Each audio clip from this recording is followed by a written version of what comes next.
Ang isang congressman may sweldo bilang kinatawan, no? Yung salary grade na binanggit ko. Pero hindi ikaw na congressman ang siyang nagsesweldo, gumagawa ng payroll sa chief of staff mo, sa iyong legislative assistant, sa iyong office workers, etc. Di ba ang gumagawa ng payroll niyan ang Kamara? Meaning, ang nagpapasweldo, Kamara. Yung budget Po. para sa kanila, separate and distinct sa sweldo mo, di ba?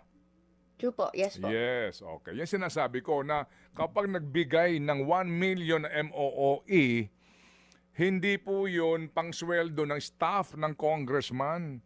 Kasi yung sweldo ng staff ng congressman ang gumagawa ng payroll noon, nagpapasweldo noon, nag-GGSIS deduction doon, ang mismong administrative staff ng HOR, di ba? Mm. Medyo, di ba ma'am? Di ba? Ay, yes po. So, Right? yes po. So, sa bahagi ko actually, Mm. kasama ko kayo na gusto nating ma-breakdown yung Mm. itong amount.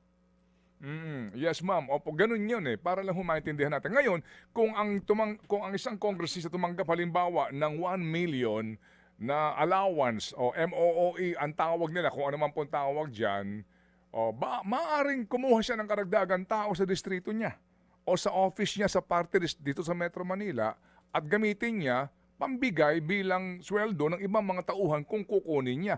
Kung totoo nga na siya ay kukuha ng karagdagan tauhan. Nasa sa kanya na yun. Ang sinasabi ni Congressman Leviste na wala nga pong liquidation practically. Certification lang. Oo. Yun ang sinasabi niya. Hindi masyadong transparent kung saan talaga Opo, kasi napupunta. Yun talagang ang sinasabi mahihirapan ka niya. din magsabi ng katotohanan dito kung miyembro ka nga kasi you don't want to ostracize yourself from the rest.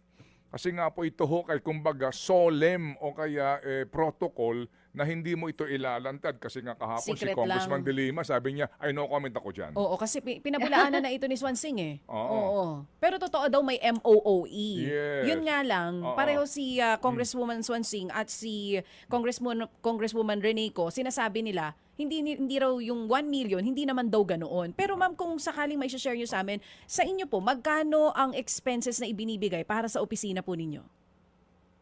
Yung salary po talaga yung pinaka-bulk na talaga ng expenses na yun eh. So, hindi ko rin talaga masabi. Tinitipid lang talaga Oo. natin and syempre, iba't ibang paraan na creative ng kabataan para yung iba't activities natin, leadership seminar man yan or kung ano man, ay may sapat na rekurso para maisagawa siya. Okay, sige po. So,